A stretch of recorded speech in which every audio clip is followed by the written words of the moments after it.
भारतीय राष्ट्रीय मजदूर कांग्रेस के जिला अध्यक्ष ने बताया कि हमने अपने संगठन की इकाई तय की है। पत्रकार वार्ता के दौरान इंटक का मुख्य एजेंडा कर्मचारी वर्ग पर कुठाराघात, बड़े बड़े शासकीय उपक्रमों, पूंजीपतियों के हाथ सौंपने, निजीकरण जैसे मुद्दों को लेकर, साथ ही किसानों की समस्याएं, बिजली कर्मचारियों की कर्मियों की समस्याएं और इन सभी को लेकर हम जल्द ही सड़कों पर निकलेंगे, जिससे सरकार को अपनी नीतियों में बदलाव करना पड़ेगा। साथ ही कटनी जिले के संचालित उद्योगों पर संगठित और असंगठित क्षेत्र के कामदार मजदूर जो अपने क्षेत्र श्रम से उद्योगपतियों की जेब भरते हैं, उनका मूल्यांकन कर और सामाजिक और संवैधानिक नियमों का कहां तक पालन हो रहा है, उसकी समीक्षा कर उन्हें न्याय दिलाना भी हमारी नैतिक जिम्मेदारी होगी। उक्त प्रक्रिया हम शीघ्र ही करने जा रहे हैं, जिससे सारे श्रमिक संगठन एक दिन हमारे प्लेटफॉर्म पर आवाज उठाने के लिए साथ होंगे। जिससे श्रमिक मजबूत होगा तो देश मजबूत होगा।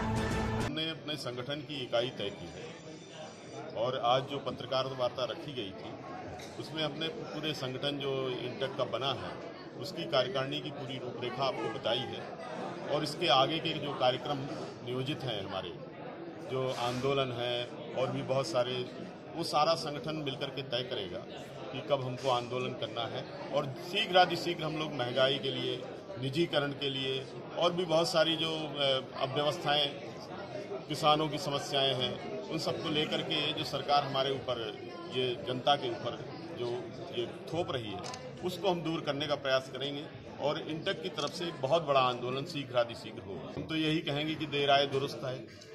इसके आगे क्या कहा जा सकता है। जो लोग पिछले बैठे थे, ये उनकी जवाबदारी थी कि वो क्या करते क्या नहीं करते, उनने नहीं किया, इसीलिए इसका नवीनीकरण हुआ और इसका पुनर्गठन अभी आपको शायद मालूम होगा कि 1 महीने हुए,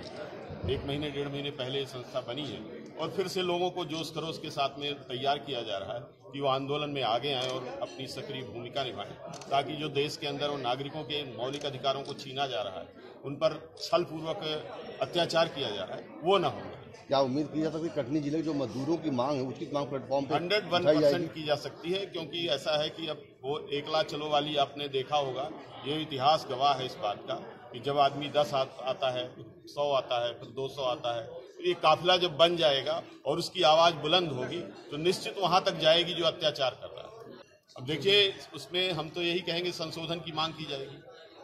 अब वो लड़ाई तो लड़ चुके, लेकिन सरकार के हाथ में बहुत सारा रहता है, कुछ सरकार के अपने निजी अधिकार क्षेत्र हैं, उस अधिकार क्षेत्र के अंतर्गत उन्होंने अपना कर लिया। हालांकि ऐसा संविधान में भी वर्णित नहीं है कि वो किसी को बेच सकते हैं, लेकिन उन्होंने दूसरा रास्ता उसका चुना, उसको उन्होंने लीज पर दे दिया। लेकिन ये सरकारें दूसरी भी आएंगी, कोई ऐसा नहीं है कि एक सरकार, लेकिन सरकार आती जाती रहेंगी, देश भी बना रहना चाहिए, बचा रहना चाहिए और नागरिकों के सम्मान की भी रक्षा होनी चाहिए। टोटली इसके हम मांग करेंगे कि निजीकरण नहीं होना चाहिए, ये उनके अधिकार क्षेत्र में नहीं। कटनी से प्रवीण कुमार पाराशर की ये रिपोर्ट।